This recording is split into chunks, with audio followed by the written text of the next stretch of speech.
अस्सलाम वालेकुम नाजरीन।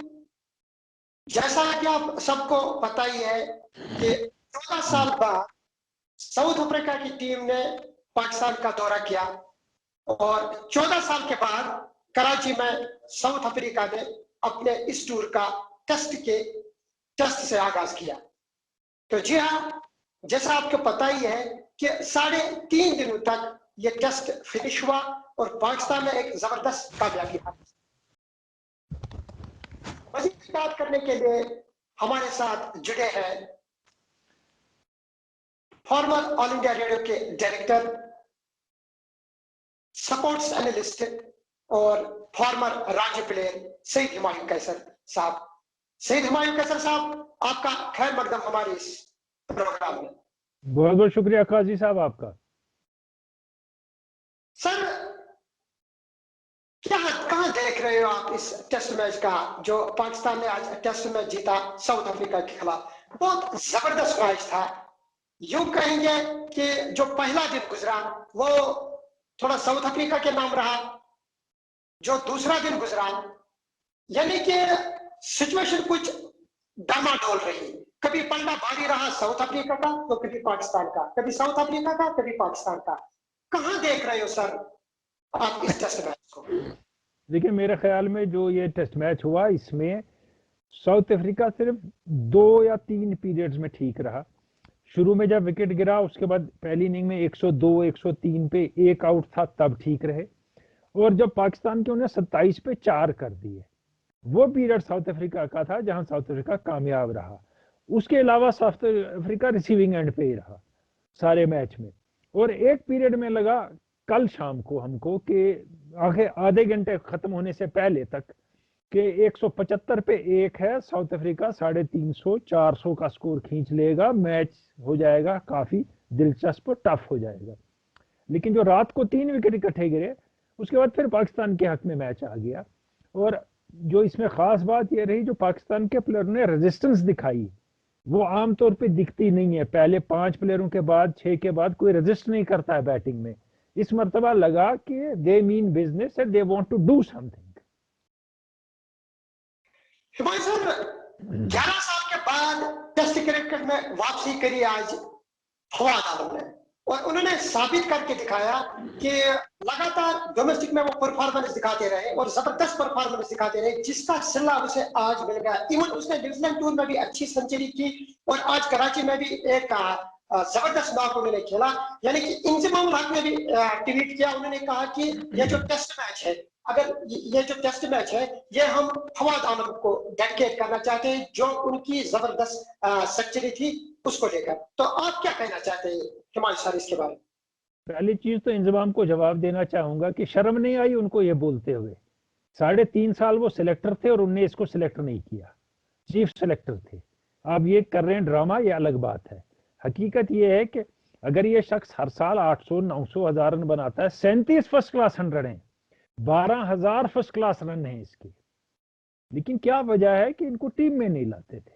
ये बात समझ नहीं आई। ये डेस्परेट एफर्ट था जब इनको टीम में लाए, जब ये हर जगह से हार रहे थे, मिडिल ऑर्डर में बैट्समैन बचा कोई नहीं, असद शफीक फेल हो रहे थे, तो मजबूरन इनको लाना पड़ा, नहीं तो ये आज भी इनको नहीं लाते। अगर हम फवाद आलम की टेक्निक की बात करेंगे सर, क्योंकि उसके जो स्टर्न्स हैं वो बिल्कुल हमें याद दिला रहे हैं चंद्रपाल की। तो ऐसा दिख रहा था, एक वीडियो भी आज वायरल हुआ, जो डीकॉक है वो थोड़े से दूसरे अंदाज में उसको देख रहे थे, क्योंकि वो एक अजीब सा स्टाइल है फवाद आलम का। तो कहाँ उसकी टेक्निक को, उसके स्टर्न्स को और उसके स्टाइल को हुमायूं सर कहाँ देख रहे हैं? देखिए, बात यह है कि चंद्रपाल थोड़ा इससे भी कॉम्प्लेक्स है। चंद्रपाल का स्टाइल, उनने 11,000 टेस्ट रन बनाए, चंद्रपाल ने 164 टेस्ट मैच खेले और वो कामयाब रहे, पहली बात। दूसरी बात, आप देखें टेक्निक में प्रॉब्लम नहीं है। जब ये बॉल खेलते हैं इनका सर सीधा रहता है, सर बॉल पे आता है, बैट सीधा रहता है। मामला वही होना चाहिए, आप कैसे भी खड़े रहें, जब बॉल को आप खेलते हैं तो आप कितने करेक्ट हैं। जब ये बॉल खेलते हैं ये टोटली करेक्ट हैं, उससे पहले मूवमेंट है इनकी, लेकिन बॉल के वक्त बिल्कुल सर स्टिल है, सीधा है, बॉल पे है।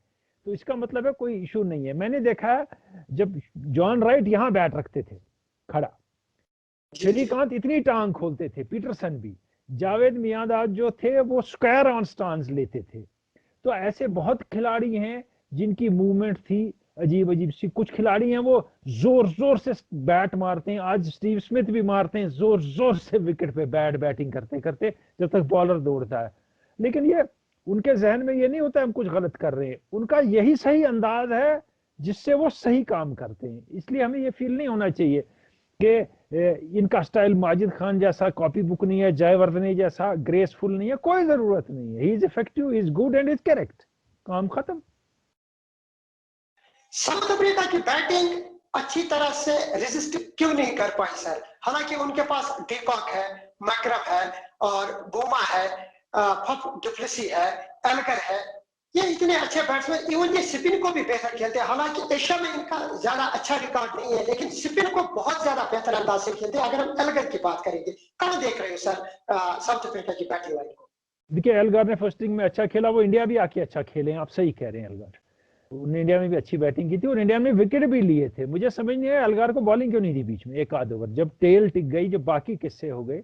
डिकॉक की कैप्टनशिप बड़ी कमजोर है, वो तो साफ दिख रही थी इस मैच में। वो is at loss with ideas. वो बात छोड़ें, आप जो कह रहे हैं ना, साउथ अफ्रीका की टीम भी इस ऐसे दौर से गुजर रही है जब ये क्लास टीम नहीं रही है। डुप्लेसी का एंड हो रहा है करियर, उसके बाद बुबूमा 44 मैचों में 1900 रन बना के अभी भी टीम में है। तो ऐसे खिलाड़ी हैं, इनके माकरम चले शुरू के पीरियड में, उसके बाद नहीं चले। एल्गार पे बहुत ज्यादा डिपेंड करते हैं ये। तो इनकी टीम इतनी ऑफ लेट इतना अच्छा नहीं खेलती है। अब लंका को 2 मैच अपने मुल्क में हरा दिए, ठीक है, लेकिन इससे पहली सीरीज लंका ने इनको 2-0 से हराई थी साउथ अफ्रीका में ही। तो साउथ अफ्रीका एक ट्रांजिशन से गुजर रहा है जब उनके पास अच्छे प्लेयर आने बंद हो गए हैं, और जो बेहतर अच्छे प्लेयर थे वो इंग्लैंड में एक स्कीम है उसकी तरह, रूसो वगैरह, एबर्ट वगैरह, वो प्लेयर इंग्लैंड चले गए इनका खेल छोड़ के। तो उसके बाद इनको बड़ी प्रॉब्लम हो गई है। और मेरे ख्याल में विकेट इतना टर्निंग भी नहीं था, इतना डेंजरस भी नहीं था जैसे विकेट उन्होंने इंडिया में खेले हैं साउथ अफ्रीकन ने। लेकिन इसमें पाकिस्तानी बॉलर्स ने अच्छी बॉलिंग की और थोड़ी एप्लीकेशन की कमी भी रही साउथ अफ्रीका की, और पाकिस्तानी क्लोज इन फील्डिंग बड़ी अच्छी रही। यहां अगर हम बात करेंगे साउथ अफ्रीका के बॉलिंग की, उनके पास रबाडा है, उनके पास निकीडी है, उनके पास महाराज है, उनके पास नोकिया है। ये ऐसे बॉलर हैं जो जिनके पास बहुत ज्यादा पेस भी है, एक्सपीरियंस भी बहुत है, क्योंकि आज 44 टेस्ट में से 200 विकेट आज ली है रबाडा ने। बहुत बेहतरीन बॉलर है। और अगर हम ये कहेंगे कि बेहतरीन बॉलिंग लेकर आए, बेहतरीन बॉलर्स लेकर आई थी साउथ अफ्रीका की टीम पाकिस्तान के टूर को लेकर, तो क्या हुआ कि ये अच्छी तरह से अपने आप को डिलीवर नहीं कर पाए। देखिए बॉलिंग अच्छी है उनकी, रबाडा टॉप क्लास बॉलर है, इसमें कोई दो राय नहीं है। नोटिया ने इतना नहीं खेला, इस इलाके में नोटिया ने खेला भी नहीं है। उसके बाद एनगिडी की वापसी हुई है, एनगिडी बीच में बाहर हो गए थे, जख्मी भी थे, आउट ऑफ फॉर्म भी थे। महाराज बहुत बेहतरीन बॉलर हैं, आपने सही कहा, इनके पास इनकी बॉलिंग अच्छी खासी बॉलिंग लाइनअप है। लेकिन ये जो कंडीशंस थी थोड़ी उनके फेवर में नहीं थी, और दूसरा इन कंडीशंस में पाकिस्तान बेटर खेल गया। ये अच्छी बात है कि विकेट में बाउंस नहीं था इतना, जिससे ज्यादा फायदा उठाते एनगिडी, नोकिया या फिर रबाडा। ये उसके बावजूद जो रेजिस्टेंस दिखाई पाकिस्तान की टेल ने, उससे पाकिस्तान ने मैच जीता। अगर आप देखेंगे हसन अली ने रन बनाए, यासिर शाह ने रन बनाए, उसके बाद उससे पहले उनके साथ जो टेल अंडर थे इसने नोमान अली ने रन बनाए, लास्ट विकेट पे 55 रन बनाए इनने। उसी ने पासा पलट दिया, लीड हो गई ना बड़ी उसकी वजह से। और उधर मेरे ख्याल में डिकॉक को समझ नहीं आया कि मुझे क्या करना चाहिए मैदान में। यहां अगर हम पाकिस्तान की बैटिंग की बात करें, आबिद अली मुसलसल नाकाम होते जा रहे हैं, इमरान भट्ट को मौका दिया गया, बाबर आजम जो एक्सपेक्टेशन पूरी टीम को थी, टीम मैनेजमेंट को थी, इवन वो कप्तान भी थे, खड़े नहीं उतरे। पहली इनिंग की मैं बात कर रहा हूं। उसके बाद आपने सही बात कही कि जो पाकिस्तान के टेल अंडर्स थे, टेल अंडर्स से पहले जो मिडिल ऑर्डर था पाकिस्तान का, उन्होंने बहुत अच्छी इनिंग खेली। अजहर अली की तारीफ करनी चाहिए सर, अजहर अली ने बहुत अच्छी इनिंग खेली। उसके साथ फवाद आलम पर हम डिस्कस कर ही रहे हैं।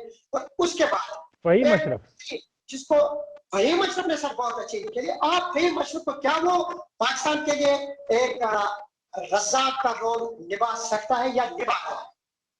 देखिए फहीम अशरफ ने ऑफ लेट लगातार अच्छे स्कोर किए हैं, और जहां कंडीशंस ने हेल्प किया विकेट भी लिए हैं, और अगर कैप्टन उन पे ज्यादा भरोसा दिखाए, उनको वक्त पे बॉलिंग दे, शायद विकेट भी ले लेंगे। उनको इन्हें नर्चर करना है एज ऑलराउंडर, और उनको एक ऑलराउंडर में तब्दील करना है, क्योंकि उनके पास टेक्निकली और रजाक से टेस्ट में अच्छे बैट्समैन हैं। रजाक टेस्ट में इतने कामयाब खिलाड़ी नहीं थे, लिमिटेड ओवर्स के बेमिसाल खिलाड़ी थे, लेकिन इनके पास टेक्निक है। जो हमने न्यूजीलैंड की स्विंग बॉलिंग के साथ खेलते देखा, इनको इंग्लैंड में देखा, यहाँ देखा फास्ट के अगेंस्ट, ये अच्छी बैटिंग कर सकते हैं। बॉलिंग में इनको थोड़ा सा और वकार अगर करेंगे, गाइड करेंगे, तो ये बॉलर भी अच्छे हो सकते हैं। ये बहुत अच्छी बात है। अजहर अली की आपने बात कही, अजहर अली एक अनसंग हीरो है इनकी टीम का, जो हर मौके पे रन बनाता है। जब चैंपियंस ट्रॉफी पाकिस्तान ने जीती 2017 में, तो 450 बनाए उस चैंपियंस ट्रॉफी में, ओपनिंग स्टैंड में अजहर अली ने। और बात अजहर अली की नहीं हुई, उसके बाद उनको टीम से निकाल दिया गया। तो ये आप सही कह रहे हैं, उन्हें अच्छा खिला। रिजवान अच्छी बैटिंग कर रहे हैं। मुझे लगता है देखिए, जो बैटिंग में तब्दीली आई है रिजवान के, फहीम अशरफ के, और जो वो थोड़ा ऑफ की तरफ जाके ऑफ बैलेंस हो जाते थे ऑफ लेट, पहले तो नहीं होते थे, अजहर अली और एलबीडब्ल्यू हो जाते थे, वो दूर हुआ है। इसमें यूनिस खान का बड़ा रोल है। यूनिस खान ने अपनी बैटिंग को कॉन्फिडेंस दिलाया इन मिडिल ऑर्डर बैट्समैनों को शायद, और ये बात समझाई है कि कहां कहां क्या गलती हो रही है जो सुधारनी चाहिए, क्योंकि यूनिस खान एक बेमिसाल खिलाड़ी थे।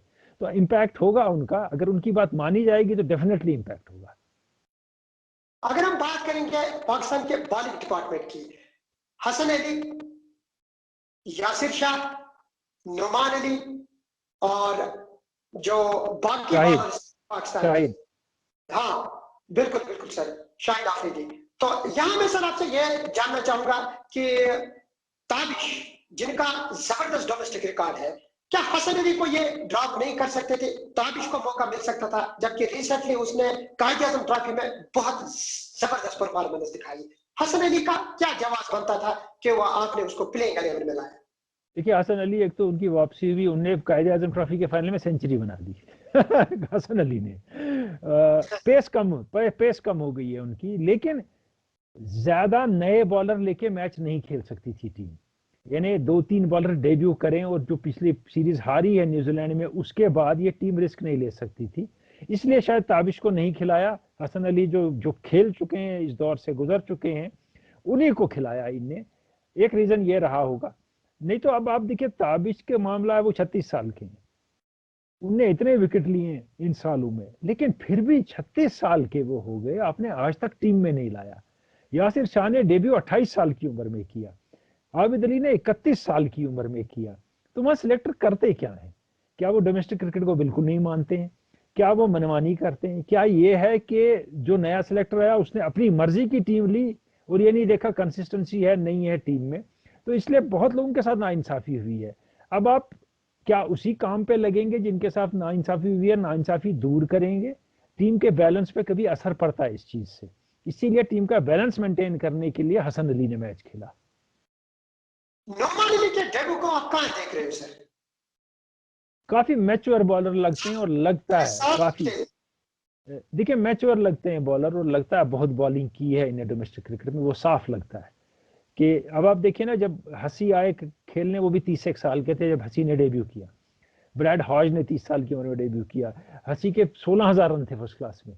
तो हसी पहली बॉल से लगते थे कि ये बंदा मैच्योर है।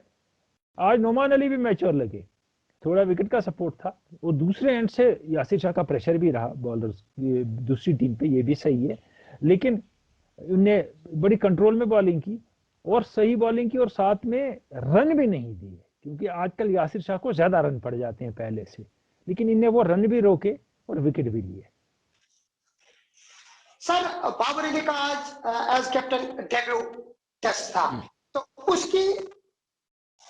उसकी जो कप्तानी है उसको कहां देख रहे हो आप? क्या ये इसको आप बेहतर कप्तानी कहेंगे, या आप यूं कहेंगे कि ये पूरा टीम वर्क था? देखिए टीम वर्क तो था ही, लेकिन अभी हम जज नहीं कर पाएंगे उनकी कप्तानी, अभी जल्दी है। अभी एक ही मैच खेला है, और एक मैच में आपका अपर हैंड रहा है सारे टाइम, आप जीत गए हैं। लेकिन ये भी है कि फहीम अशरफ को अंडर बोल किया। आज सुबह जब बॉलिंग हुई, ये साफ बात थी कि आपको नुमान अली को 70 मिनट के बाद नहीं लाना था, उसको पहले लाना था। जब आपने देखा कि अब यासिर शाह को वो ठीक खेल रहे हैं, तो बॉलिंग चेंज करनी है। कभी ओवर बॉल कर जाते हैं आप टॉप बॉलर को अपने, इसमें कि यही विकेट लेगा, यही विकेट लेगा, यही लेगा, जबकि दूसरा ले सकता है। उसके बाद नोमान अली आए, उन्हें 3 विकेट ले लिया। तो ये मैच्योर हो जाएंगे, सीख जाएंगे कैप्टनशिप। लेकिन एक मैच पे कैप्टनशिप जज नहीं हो पाती है कि अच्छी हुई या बुरी हुई, एक मैच में जज नहीं होगी। फवाद अली की इनिंग को लेकर आप सर, जो फवाद आलम ने इनिंग खेली उसको आप एक साइड में छोड़िएगा, उसके बगैर आप इस टेस्ट मैच विक्ट्री को किसके नाम डेडिकेट करना चाहते हैं? देखिए, फवाद डेडिकेट आलम नहीं, की वो इनिंग को हम किसी अकेले प्लेयर को नहीं कर सकते। फवाद आलम के साथ जो अजहर अली की पार्टनरशिप रही, फिर उनकी और फहीम अशरफ की 102 की पार्टनरशिप रही, जिससे इनिंग लंबी हो गई, ये भी सही है। और फिर जो स्पिनर्स ने बॉलिंग की, अब आप देखिए आबिद अली ने 3 कैच क्लोजिंग में बहुत अच्छे पकड़े, और दोनों इनिंग में मिला के इमरान भट्ट ने 2 बहुत अच्छे कैच पकड़े, रिजवान ने कैच 2 अच्छे पकड़े, और साथ में एक रनआउट बहुत बेहतरीन किया। तो ये टीम एफर्ट है। हाँ, बैटिंग जो थी आपकी वो बाय एंड लार्ज घूमी इर्द गिर्द फवाद आलम के, और वो एक स्टेबलाइजिंग फैक्टर थे टीम में, ये बहुत अच्छी बात है। एक और बात, ये जो आज के जो मैच ऑप्शंस थे, अलीफ डार, मैक्सिमम रिव्यूज उनके अगेंस्ट हुई। तो इतने बड़े अंपायर जिसका एक बहुत अच्छा रिकॉर्ड है, पॉन्टिंग ने भी एक ब्लॉग लिखा था पिछले साल, उसमें उन्होंने ये लिखा था कि मैंने अपने लाइफ में कुछ 2-3 अंपायर्स देखे हैं जिनको मैंने अच्छी तरह से ऑफ शेकिंग करते हुए देखा है, उनमें से अलीम डार का भी मैं नाम लेना चाहता हूं। लेकिन अगर आपने क्लोजली मॉनिटर किया होगा सर आज के टेस्ट मैच को 3.5 दिन तक, तो जो मैक्सिमम डिसीजन थे अलीम डार के अगेंस्ट रहे, क्या कहना चाहेंगे आप? नहीं, मेरे ख्याल में मैक्सिमम तो नहीं गए। आज भी जो रिव्यू हुए, 2 पाकिस्तान के बैट्समैन ने भी किया, बाबर आजम ने किया, अलीम डार ने आउट दिया था तो आउट थे, अंपायर ने आउट दिया, ऐसे नहीं हुआ। हाँ, कुछ रिव्यू हो गए उनके खिलाफ, लेकिन उनका मेरे ख्याल में रिव्यू में दुनिया का बेस्ट रिकॉर्ड है कि उनके खिलाफ रिव्यू नहीं जाता है नॉर्मली। ये आप सही कह रहे हैं, बेस्ट रिकॉर्ड है दुनिया में उनका। जो उन्हें आउट दिया वो रिव्यू भी आउट ही दिखाएगा, लेकिन आज उसके मुकाबले परसेंटेज ज्यादा थी इनकरेक्ट की। हो जाता है कभी। अब 133 टेस्ट में अंपायरिंग की है, कोई मामूली बात तो नहीं है, बहुत अजीम अंपायर है, इसमें 2 राय नहीं है। ठीक सर, एक आखिरी बात पूछना चाहता हूँ आपसे, जो पेशावर में आप दूसरा टेस्ट खेले जाने वाला है, रावलपिंडी में क्या लग रहा है आपको? हाँ, रावलपिंडी में, सॉरी, जो रावलपिंडी में दूसरा टेस्ट पाकिस्तान की टीम खेल रही है, सर क्या लग रहा है आपको? पलटा पाकिस्तान का ही भारी रहेगा या कमबैक कर सकती है साउथ अफ्रीका? क्योंकि साउथ अफ्रीका भी एक हार मानने वाली टीम नहीं है सर। देखिए, इसमें 2 चीजें हैं। रावलपिंडी में बड़े जमाने से मैच नहीं हुआ इंटरनेशनल। जब पहले जमाने में रावलपिंडी में मैच होता तो फास्ट बॉलर्स को बहुत सपोर्ट करता था पहले जमाने में। तो अब बड़ी देर से रावलपिंडी में मैच नहीं हुआ। पहली बात, हमें नहीं पता विकेट क्या बिहेव करेगा। अब विकेट तो डेफिनेटली ऐसा बनेगा जो पाकिस्तान को सपोर्ट करे। लेकिन 2 चीजें, आप सही कहते हैं कि साउथ अफ्रीका के बॉलर्स को थोड़ा सा भी मिल गया तो छोड़ेंगे नहीं, और पाकिस्तान का इशू ये है कि ओपनर रन ही नहीं बनाते हैं। तो अजहर अली ओपनर के बदले ही खेल रहे हैं मेरे ख्याल में, 1 या दूसरे ओवर में वो विकेट पे होते हैं, ये इशू है उनका। और पाकिस्तान का इशू जो ऑफ लेट रहा है वो कंसिस्टेंसी का रहा है। क्या नेक्स्ट मैच में पाकिस्तान इतना कंसिस्टेंटली बैटिंग बॉलिंग दोनों और फील्डिंग करेगा कि नहीं करेगा? खतरा उनको अपने से है बनिस्बत के साउथ अफ्रीका से। कोई चेंज आप देख सकते हो पाकिस्तान की टीम में? मेरे ख्याल में नहीं होगा।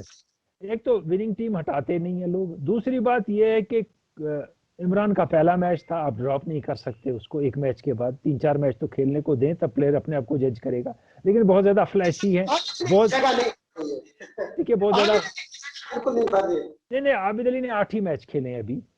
आबिद अली ने 8 ही मैच खेले, अभी नहीं निकालेंगे उनको, क्योंकि ये चाहते हैं ऑन टॉप को स्टेबल रहे। उनका दोनों इनिंग में प्ले डाउन हुए हैं, वो उनको सोचना पड़ेगा इस बारे में कि उनके वो किस बॉल को खेलते हैं और बैट कैसे टेढ़ा रहता है कि हर बार एज लग के बॉल स्टंप्स पे आती है। ये यूनिस खान उनसे बात कर रहे होंगे क्या करेंगे। वो बाउंस के लिए खेल रहे हैं, बॉल बाउंस नहीं हो रही है और एज अंदर आ रहा है, बैट को लग रही है, तो पहले से ही बाउंस के लिए क्यों प्रिपेयर्ड हो, क्यों घबरा रहे हो कि बाउंस होगी बॉल, कि इनके पास पेस है। ये एक इशू है, लेकिन ये है मेरे ख्याल में टीम चेंज नहीं होगी। बहुत बहुत शुक्रिया सर, कश्मीर पेट्रियाट से बात करने का बहुत बहुत शुक्रिया। आपने अपना कीमती टाइम दिया, और जो पाकिस्तान और साउथ अफ्रीका के दरमियान इस वक्त टेस्ट सीरीज चल रही है उसके बारे में आपने अपने ख्यालात का इजहार किया। हमारे साथ बात करने का बहुत बहुत शुक्रिया। Thank you very much.